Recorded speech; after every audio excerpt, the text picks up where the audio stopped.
Would you like to call this meeting to order, Chair? Yes, I'd like to call this meeting to order. Great. Councilmember Matavetsky, Present. Councilmember Kavanaugh, Present.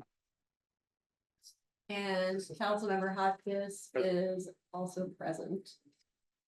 All right, great.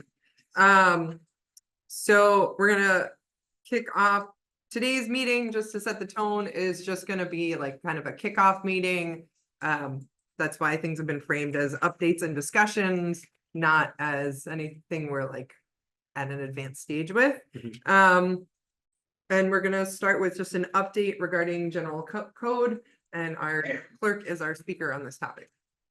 So general code has gone to the Board of Contract and Supply. The proposal is due to the Board of Contract and Supply on the 29th of January. At which point I believe they will be deciding what company we'll be going with. If possible, that's pretty much all I got on that. Is there any other bid? There seems to be more than one bid potentially, but I don't believe they've been received yet. We've just received inquiries about details of the process from multiple stakeholders. Is there a timeline for them to have their bids in by? Right, January 29th. Okay, I'm sorry. That's good. No, yeah, I know, I thought it was, I also misunderstood that. I thought January 29th was when they were making a decision, not. That's that's where the they deadline. seal the bids. Okay, It's at the Board of Contract and Supply together. So the follow-up actions will really be up to the board at that point. and again, basically, general code will, if or competitor, I guess, but will make it so that our code is not this just like PDF documents. It'll be something with an app, something that both city employees and members of the community can use to figure out what the current state of laws are in the city.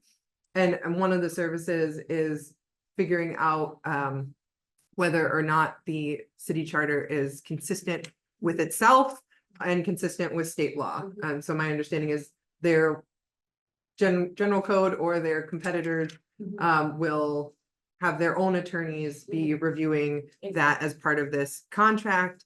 And the reason that I wanted to keep an eye on this and give status on the general code as kind of a project within the city is because this would likely be the committee that is dealing with those conflicts as they come up. Because once there's a conflict between ours and the state law or internally, we should figure out how we want to resolve that.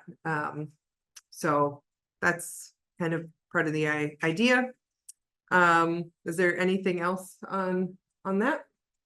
No, I completely agree with you. The intent here for this proposal is both to recodify the charter up until today, ensure that there are no inconsistencies internally, ensure that newly passed laws are not in conflict with any state or federal laws or within the charter, and generally just enhance the ease of access for constituents and employees. So I completely agree.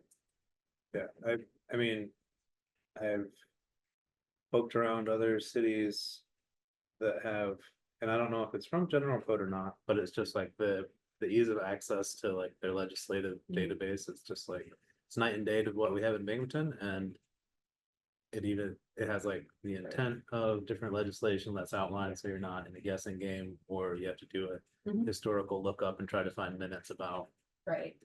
what Yeah. someone was thinking at the time. So that stuff I think we could build into the future. You are correct. Most of the state does use general code for their services. And I appreciate you bringing up the legislative database because part of the urgency, I think, of this matter is that the current way that we store legislation is not long-term sustainable. I would say it's at this point not short-term sustainable That from is- my Yes, there is a lot of lag. inspection powers that I had Yeah. to peek in that database. It is not Maxing out the There's a Excel lot of spreadsheet. crashing, there's a lot of Yeah. flagging. And It's really at its capacity where it's currently at. and that database is not just used by our office, it's used by department heads. So all the lack of having this system in place causes a lot of waste. So you have department heads not knowing where, when they submit legislation, where things are at.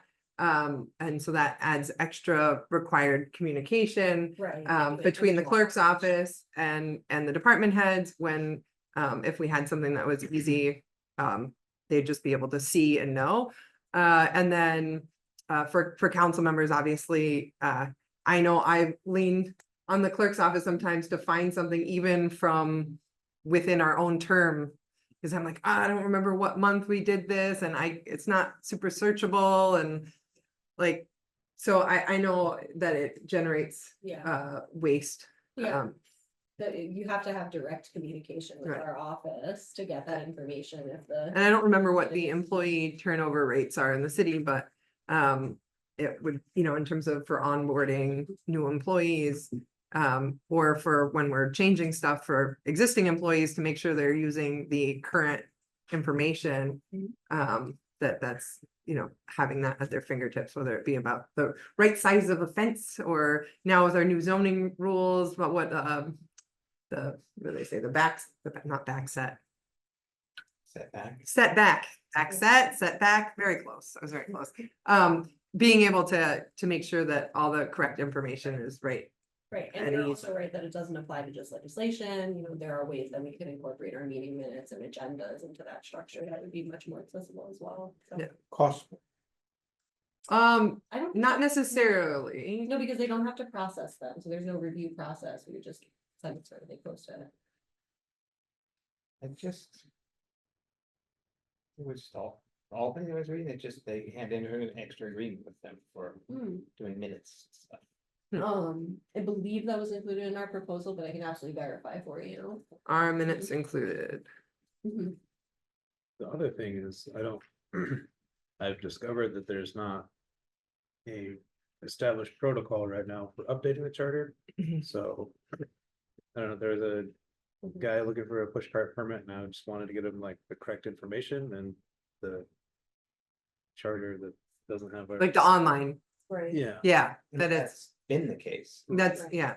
For a long time. And But I think this would help Yeah, Yes. renew any Yes. changes that are. I think that there's nobody kind of uniquely qualified in City Hall that both handles technology and has the legal Right. expertise to I do. mean, the right review now, while being it's incorporated. city clerk and corporation council And IT, in joint, that are supposed to keep it updated and then Right. push those updates. right. So I know, like, for instance, I sent an email at some point, because after we had our referendum in November relating to human rights chapter, I saw, hey, well, the website still doesn't reflect this, because I'm trying to send out information to potential candidates for this commission.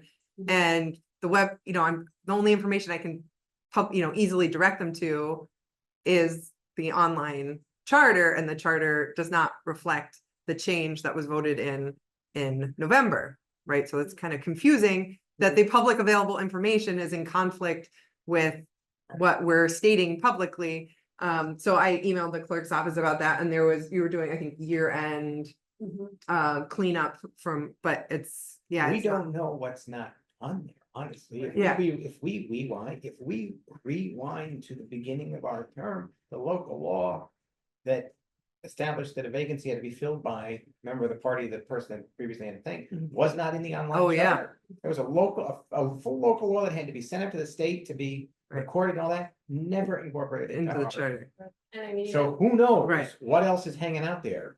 right? If that was a full-on local law, which you only do a few every year, didn't get in there, what other little charter changes Right. could happen in that guy? yeah, and who knows how, well, I do know how long it goes back, which is until 2011, because that's when we were previously engaged with a codification company. Mhm. That's when we can be sure that everything was complete. So that's just why it'll be especially helpful for a company like General Code to come in and.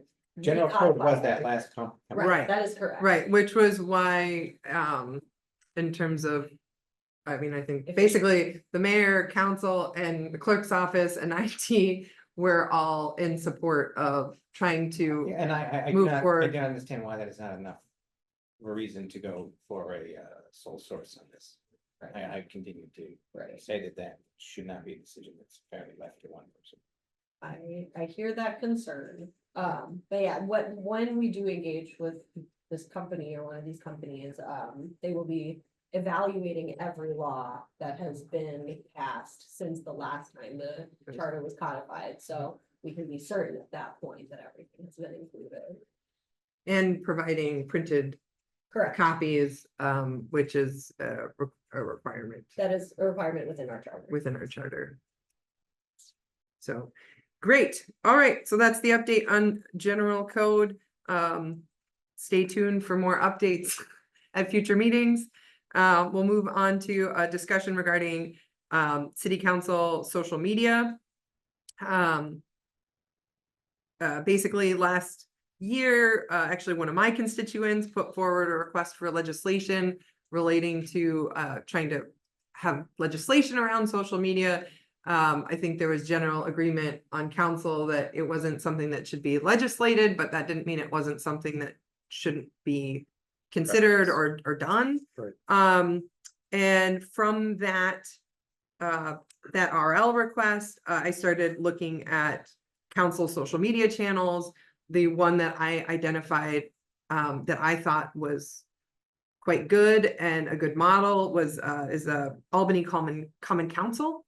I would say it's basically a C-SPAN of Pretty dry. C-SPAN of government city, common council page. It's, as they say, only the facts, or it's the agendas, it's the YouTube videos. There's occasionally a group shot during a parade, but it's really certainly a reporting of this is what happened and not advocating for any position. It's not like a majority leader type of political page. It's really just getting the information out. It's all nicely branded with the Common Council's logo, branding, color scheme, all of that. So it's aesthetically nice. And I think from there, the idea would be that individual council members who decide to maintain social media pages, for some council members, that's not something that's been an interest or priority.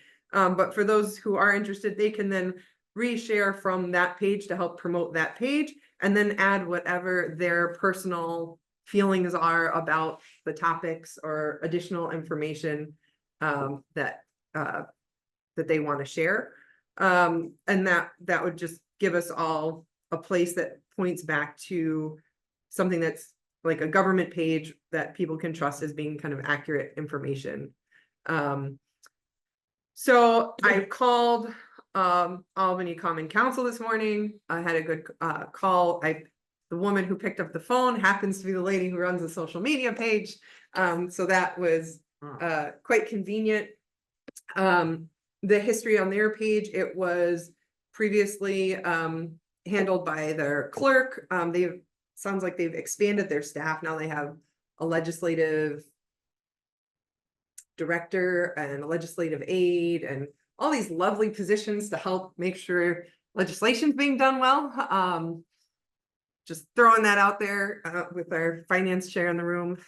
We don't have any. We don't have the money. He says we don't have the money. But so they now have a larger staff to deal with the legislative needs of Albany. But it did originally fall on the clerks. They do have kind of complete control. Their mayor and the mayor's staff are not involved in their social media. They have their own branding guide, which is similar enough, I guess, to the City of Albany's branding guide that it hasn't been a problem. But basically, that's how they run things there. I think the woman at the other end was, I think, very happy that I called and told her how much I like her social media page. She does not just their Facebook, but it's Facebook, Instagram, Twitter, and YouTube.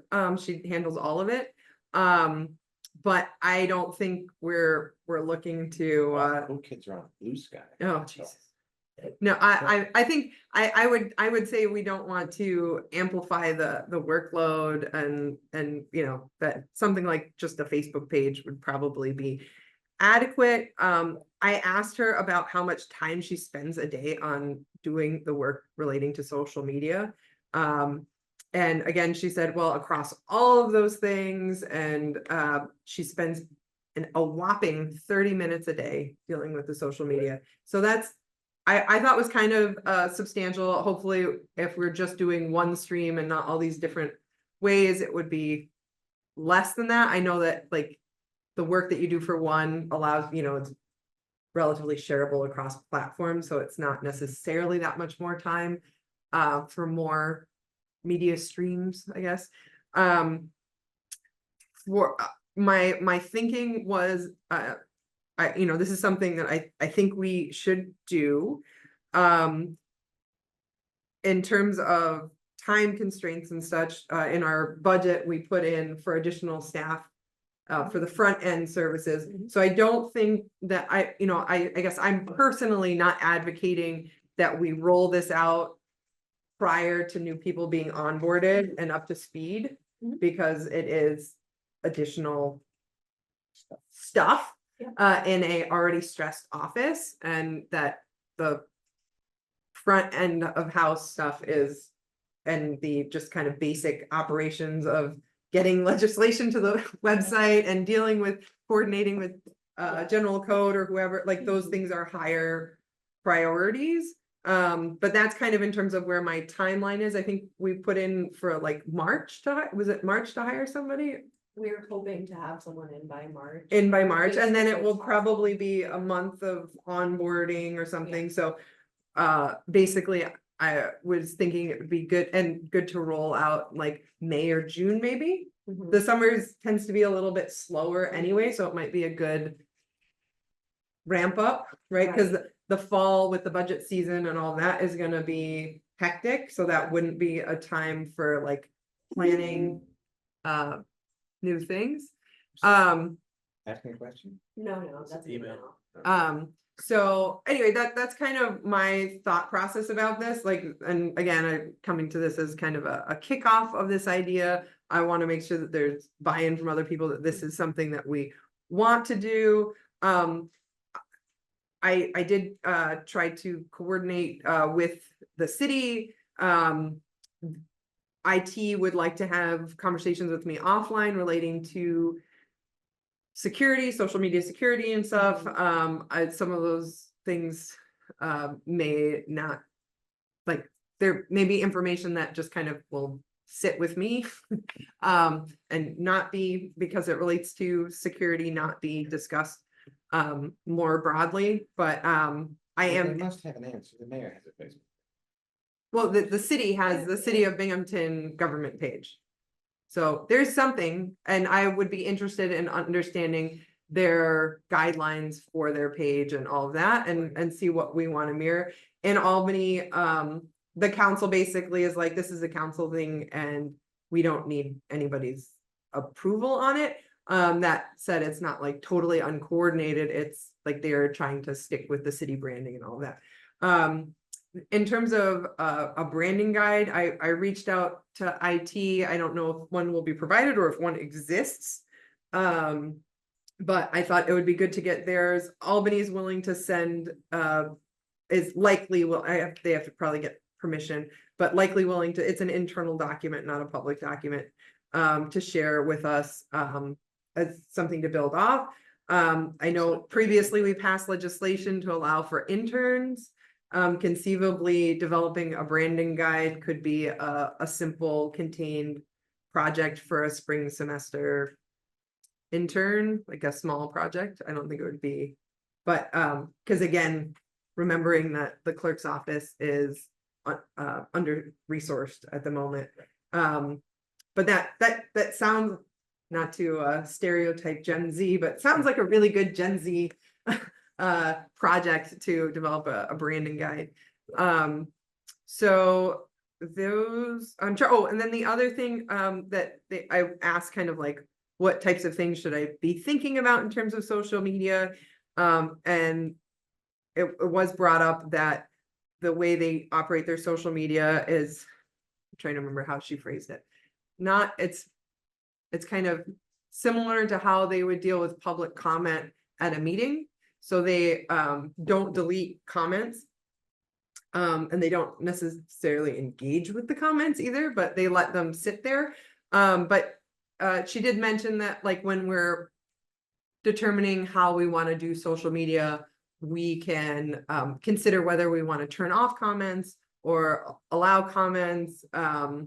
We could kind of try and use the guideline, the professional standards that are outlined in the charter for our public comment, like obviously like certain types of language would be beyond acceptability. But I mean, I don't think we want the clerk having too much monitoring of standards on social media. But it is something to consider whether or not we want comments on or off or how to deal with that. Personally, I kind of view it as more just a digital bulletin board. Yeah, digital bulletin board. So anyway, there's considerations again, in terms of the way I've conceptualized this timeline. We're not looking at taking at least any public actions on the internal planning may start before then, but really before like a June date. Okay. So That sounds that's kind of That sounds the reasonable. way I was thinking about it. Anyone else on social media? Okay, I think my only thing is. yeah. The whole social media landscape is like, seems like it's shifting pretty drastically right now. Mm. And I don't have any answers for it. That's just like, I feel like there's always like a exodus from one platform to try to go to another one. But I think it's beyond the scope of like this, but it's just like, not everybody's on Facebook, not everybody's on Twitter, not everybody's on Instagram. I don't know. Instagram and Facebook are the same company. My understanding is those two can be like basically completely linked, like you can have it post them both. I don't know if that's useful or not. Like, I guess like just starting with a little bit of like boost of awareness is yeah, the objective, and then you can build from there or not. yeah. Well, my impression from being on Facebook is that most council members are on Facebook. I don't know if they're on other platforms in terms of with a political hat on, but they most have some sort of social media presence as in some sort of politician capacity. So my thought was, you're resharing the agenda. Maybe you include on your page information about like, I'm really excited to be voting on X or whatever at this meeting, like come give feedback on why at this meeting. So that would be, those types of personal expressions would be on your own page, but you'd be sharing, which would help people find this neutral body of information. And the same is true for constituents, that maybe they don't comment there, but they can share it and be like, RL 123 is a waste of money. Yeah. Or I support RL 1234. Right. So yeah. whatever. So I mean, hopefully, and for the press and stuff as well, like I mean they should know how to operate our website, yet they seem to continually not know what's on the agenda. So but, I mean they've got a bigger jurisdiction than just Binghamton. yes, that's true too. That's true too. But it might make it a little easier for them to follow what's going on. I don't know. If people are done discussing social media, we'll move on to our book of rules. So our charter says that we're supposed to have a book of rules that we vote upon. This is common. Basically all city councils have such a thing, county as well. We do not have one that we're able to work off of, but as Councilman Kavanaugh mentioned, You happen to find one hanging around anywhere in your? no, so which is, Year At the beginning of our term, we did make a very concerted effort Yeah. to look for one. It's been a while since I undertook that effort again, but we were able to find Yeah. something. yeah, so it's interesting because I reached out to a bunch of, well, so there's a bunch of councils where it's just obviously on their website. And I sent some of those around. And then there were some where it was a little bit more hidden. So, you know, I emailed councils and they started emailing me. And I've also called people on councils that I have made connections with over various different topics. Just to like ask them, and everyone I know on a council is currently negotiating rules, and there's some sort of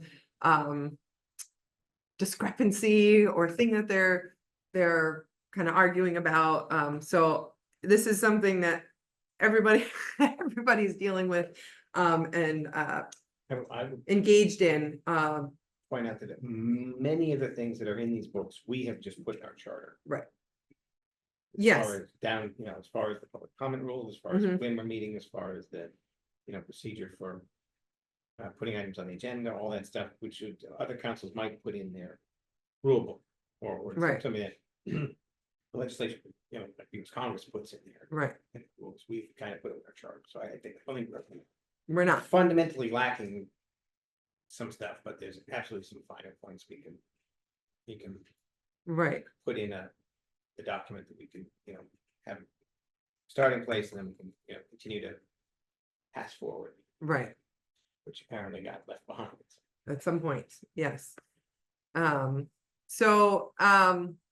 of the things that have kind of come up for us, despite there being a long past practice of just needing a second to hold over.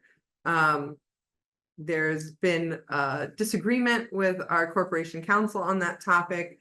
And this past year, we've made it be majority rule on whether or not something can be held over, which seems to be kind of flies in the face of the kind of purpose of having some sort of minority viewpoint protection. I guess like there's not too much you can, I think back to when we had, there was one person of one party and 6 people of the other party. And that until a second person of that person's party was on council, like they basically, the thing that they would say is like, I couldn't even hold something over, right? Like it was just kind of like, it's like a minimum, almost a minimum right of somebody with a dissenting viewpoint to be able to hold something over if they can get a second. And I would like to get us back to that. I don't know if this is a path of we just need to argue more with corporation counsel, if we need to put it into a rule book, or if we actually need to change some sort of law on this. But that's one of the rules that I think is an important rule to go back to, again, the long past practice of city council with that. And I will publicly state my support for figuring out how we get back to having that as our standard rule of practice. So I just don't think it's that much to ask Right. to hold over for one meeting. Like it's just rolls to one meeting for more information to look into it.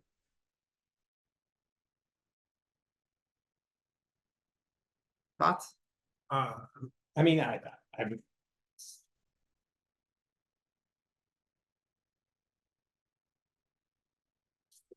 it is in the charter that to hold over requires motion and a second to be approved. And I would say that specifically being in there is the intention of council, and you have that up against state provisions that say all the business councils will be decided by the A's and the Nays, so. Was obviously treated one way for a very long time, and then we had a reinterpretation this year that I don't think any of us agree with, so I think we should Push back. push back. And that's, So, And it's not a vote on a final piece of legislation, Right. it's just a procedural. right. To me, yeah, and I I kind mean, of wonder if like- we do a full vote on a rule book that explicitly reiterates that as the rule, then we've yeas and nays the rule that says we don't need to yeas and nays. And then, but think Hold about, so on. why is the holdover different then? So it only takes a chairman, chair and somebody on a committee just to put something on the agenda. Right, So why should it take necessarily more than that to hold something over from it? Like, Right. that's. I think it's procedural and internal, and I think it's up to us. okay. I like it. yeah, so it's like. I haven't thought about this lately, but it's like somewhere in the charter, it says. We follow Robert's rules unless it's outlined in the charter. That there's difference, but then there's. Then the charter like contradicts itself, so maybe that would be something that general code would pick up, because it outlines, I think maybe both the motion to reconsider and the holdover. Have language, but then there's also Right. any motion needs a full body vote. Right, yeah, I mean, I think that's exactly why we really need federal code, because it has been a while since it was evaluated in that sense. One of the silly things that we know we want to get rid of is requiring standing when Mhm. speaking. Yep. Because we What if are There was a place to stand. We don't have- standing desks. Either we need to get rid of that, or we need to invest in standing desks so that we can stand for our 4-hour town halls or 3-hour town halls instead of sit.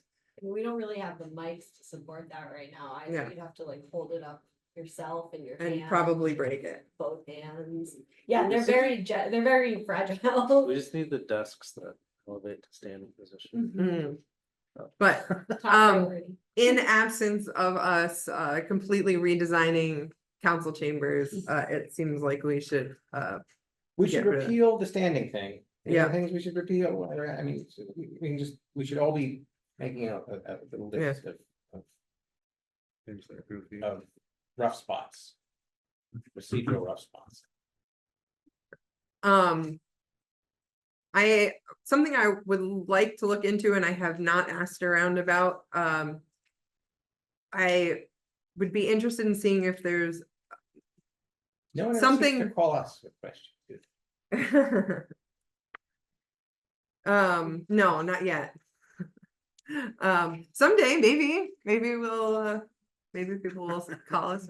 They'll see a good press release. They'll see something cool that we're working on our social media page, and they will call up the president to ask about it. Sorry. What was I saying? Oh, so that's something I haven't looked into, but I'm interested in thinking more about is vote order. Right now, we kind of go based on seated position. And I don't, aside from, what seated position. So with the president going last, I'm fully in support of the president going last. But I'm interested in thinking about if there's something that isn't too confusing to the clerk, that we could do to allow, for different orderings. One thought I was thinking of, like, in terms of doing bookends, and I have not talked to the majority leader about this, but I was thinking, considering they're supposed to be the majority leader, that maybe we could have a practice of the majority leader voting first and the president voting last, as like kind of the bookends, and the kind of the expression from the leadership. And then go in seated order or I don't know, it's just something I was playing around with, or if it's like the chair of the committee that the thing that's being voted on goes first. Because they're the one who has like the most information. Oh, 7-sided die. See, I don't want to get it complicated and slow down the meeting. That's the thing is, It's a tutor. What's the council meetings or D&D session? I mean, wait Don't talk to me. for it. Oh, yeah. There you go. See? 10. So cool. You mean not everyone has 20-sided fuzzy dice in their bag? It's kind of, Yeah, I just knew you were gonna ask about so that's something I would be interested in seeing if there's some nice models that are different, because I don't think that it is fair to, particularly to the first person who has to vote, to have to vote first every time. They're voting with the least amount of information about how the vote's going and what's going on, and I don't think that that's but at the same time, I think. because it's not based on anything other than that the city happened to number their district number 1. Right, but also, Like, I think it's the way you vote should mostly reflect your representation of Yeah. your constituency and not how the order of votes are going, but that's like. agreed, but that I think it is reasonable to assume that there, you know, you may be sitting there thinking, well, I'm like, it's a finance bill. Would like to know how the finance chair is about to vote on it before I vote, because they're the one who has the most information and dug into it most. And maybe I didn't quite, you know what I'm saying? Like, not, I mean, yes, I would say think- yes, yeah, when you're yeah. talking about like a big bill, like good cause, or like, zoning or something like that, where you're talking about like a big thing and hopefully everyone's really dug into it because it's impacting everybody in the city and you've been doing outreach to your constituents and all of this. But when you're talking about a meeting where we have something like 35 things that we're voting on, and most of it was kind of wonky stuff dealt with in committees, then one of the big informations you probably want is how is the members of that committee that dug into it gonna vote on it, you know what I mean? No, it makes sense, and there's, I mean, the majority of the things that we pass are Kind of just not. city operational, Yeah, operational things that are. that you know, it's like, Like I would rates. hope that, you know, some basic stuff that's coming out of the planning committee. I know that you're gonna do your due diligence and that your committee's, you know, gonna be really fine tooth comb. I'm gonna probably more skim it if it's not one of these big omnibus type of things. And the question for me is gonna be, okay, so the people that looked over the fine tooth comb, how are they voting? And I mean, I happen to sit on the other side of the table, so I'm gonna get somebody from basically every committee is going to vote before I get to vote, and that's great for me. But Should be I allowed to pass? pass for now. Yeah. Until. I'll go with, and then Feels like it could go around 4 times then. Well, I mean, there'd be a rule about that. yeah. Again, this is not a fully formed thing. It's just something that I, from sitting in the president's chair last year, felt like it was an unfair burden to put on the representative from the first district to have to deal with that every time. There's a lot of power in that. And being the first, being the tone setter. And that, I mean, and that's why one of the ways that I had come up with was maybe that should be the majority leader. Maybe that should be the privilege of the majority leader to opt in to be the first vote to set the tone, and the president to finish the job or something like that. I know. Or the committee chair from which. Or the committee chair for which the legislation comes from. Those were. But yeah, I know, I just, things to think about. Yeah, if you come up with something that you want to consider. Yeah. No, and if you talk to other council members in other places, consider asking them how they do their vote order. Anyone else interested in going to NICOM? I am. Side conversation. No, it's very much talking about legislation. Yeah, and talking to the Other other, legislators. yeah, Mhm. I'm, I don't know what the schedule is, that's. yeah, the Yeah. schedule and family life Your and email. are a challenge. This may or may not be my year for it. Also, we didn't put enough budget for everyone to get to go. So, Sleep in the car. yeah. Do the 5 a.m. drive there.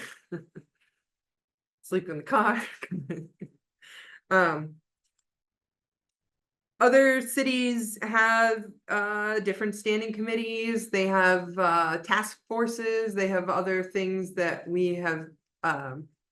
They also in their rule books often define out a little bit more about the roles of presidency, pro tem, and majority leader that go beyond what's in the charter, sometimes having a more clarity to the positions is I think that would helpful, be beneficial. both for us and for interactions with the press. I know when I was president, you know, I basically would get all these calls about stuff, and I just keep saying, like, you need to talk to the majority leader. Like, if you want to talk about kind of policy, you need to talk to the majority leader.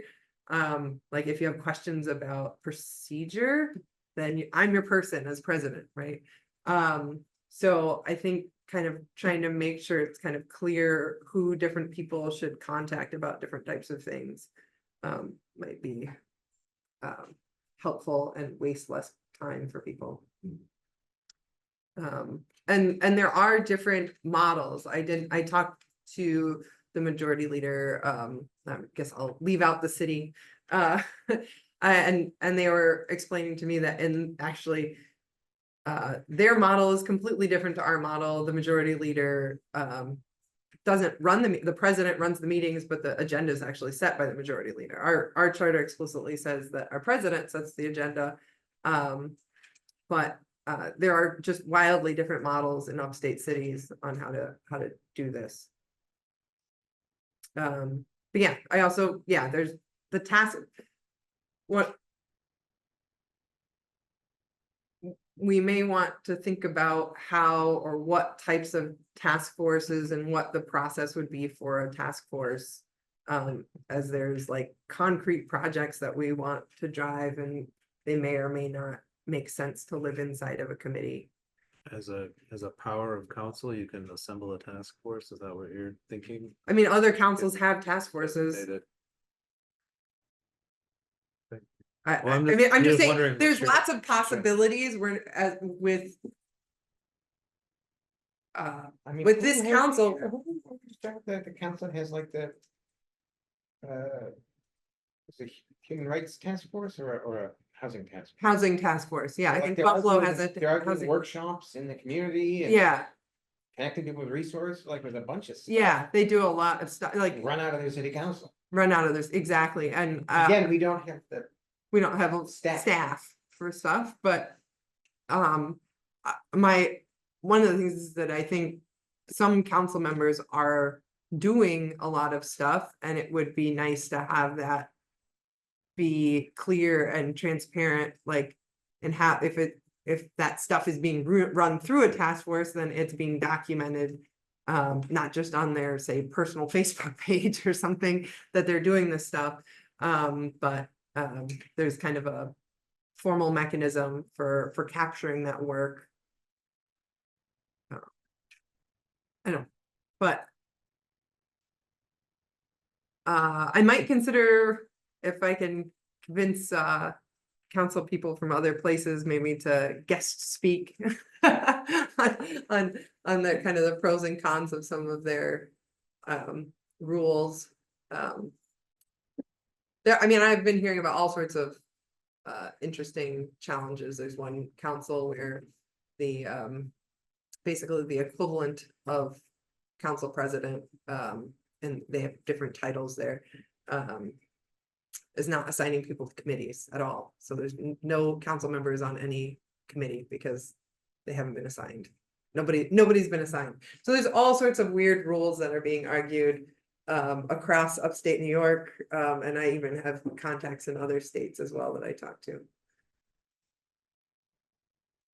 So, well, I mean, our like the former council didn't like use committees so much, even Yep. if folks were assigned, Yep,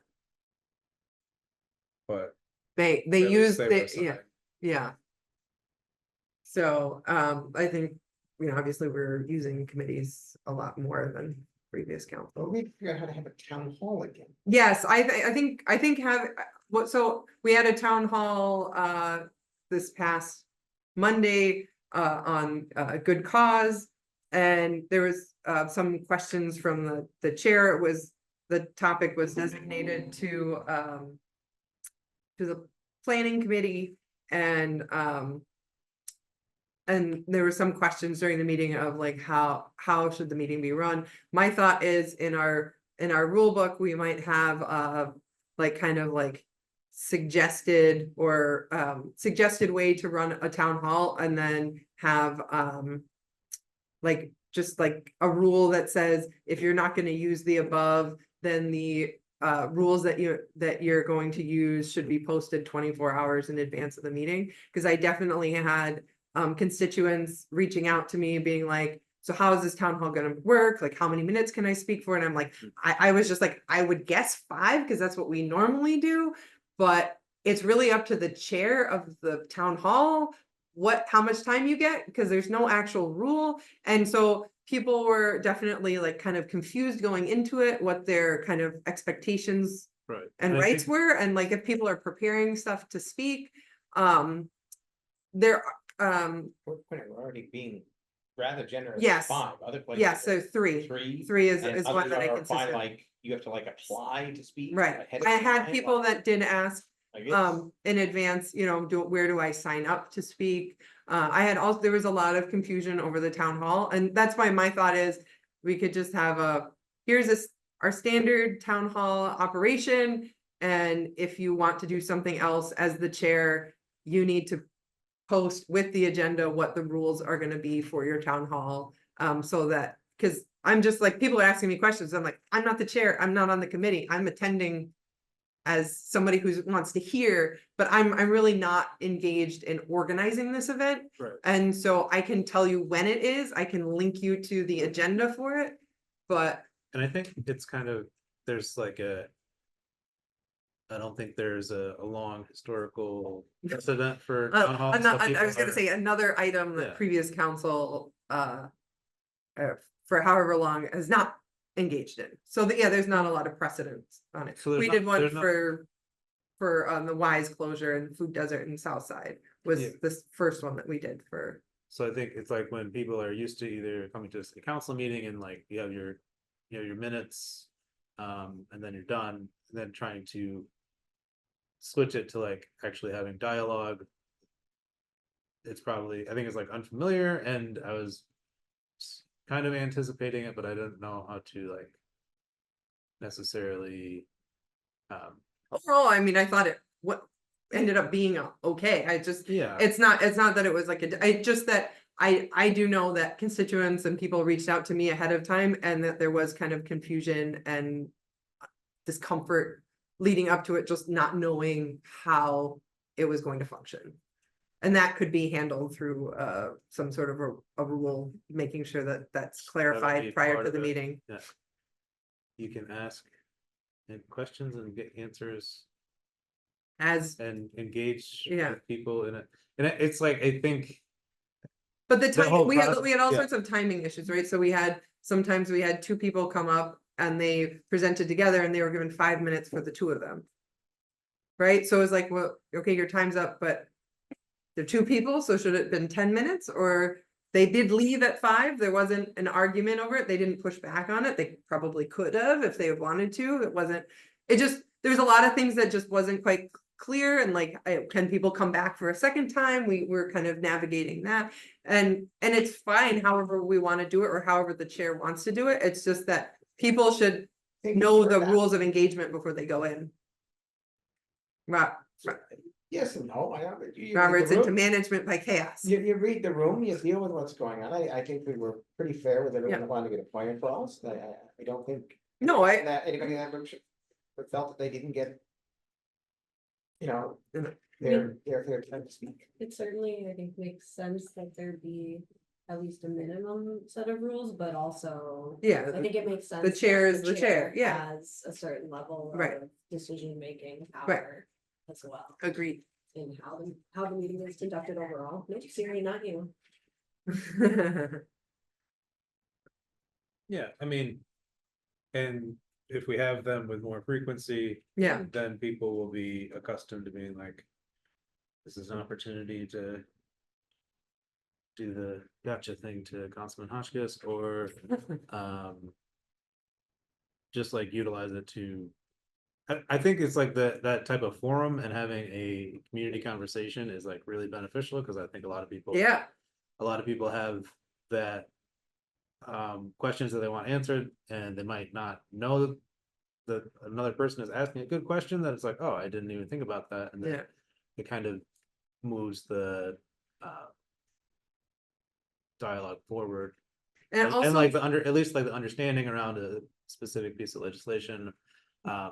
So I think basically if we continue to do them, people will understand. But I think I kind of agree with Councilman Kavanaugh here that it's just, there's for like public comment, there's like the strict 5 minutes. Okay, then we move to the next one. But if the idea of a town hall is to be able to engage and like hash out something, so there is like understanding, or if there is some gap, that's addressed, rather than just being like, well, 5 minutes is up, so see you later.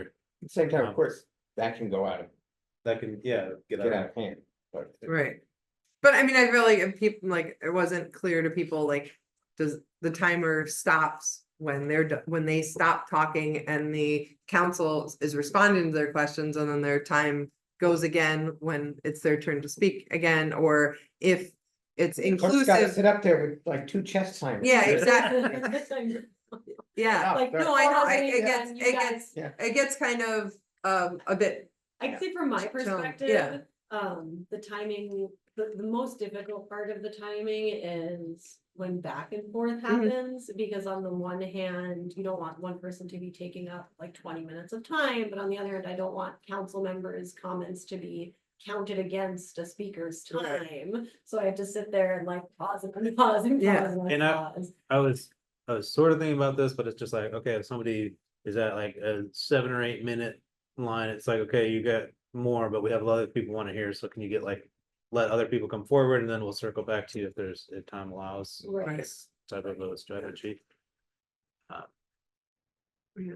Within the constraints of the time too. I mean, I personally thought it was helpful that you laid out for the audience the time that you expected the meeting to end. and yeah, I thought that was really good. Pretty much 3 hours most people. I think, yeah, I was gonna say, I think, if I recall in the rules for Ithaca, that if the meeting goes past 4, and I think it's 4 hours, so if it goes past 11, they have to, take a, or no, after 10, so sorry, after 4 hours, so after 10, if it's gonna go after 10, they take a vote and council can decide whether or not to continue.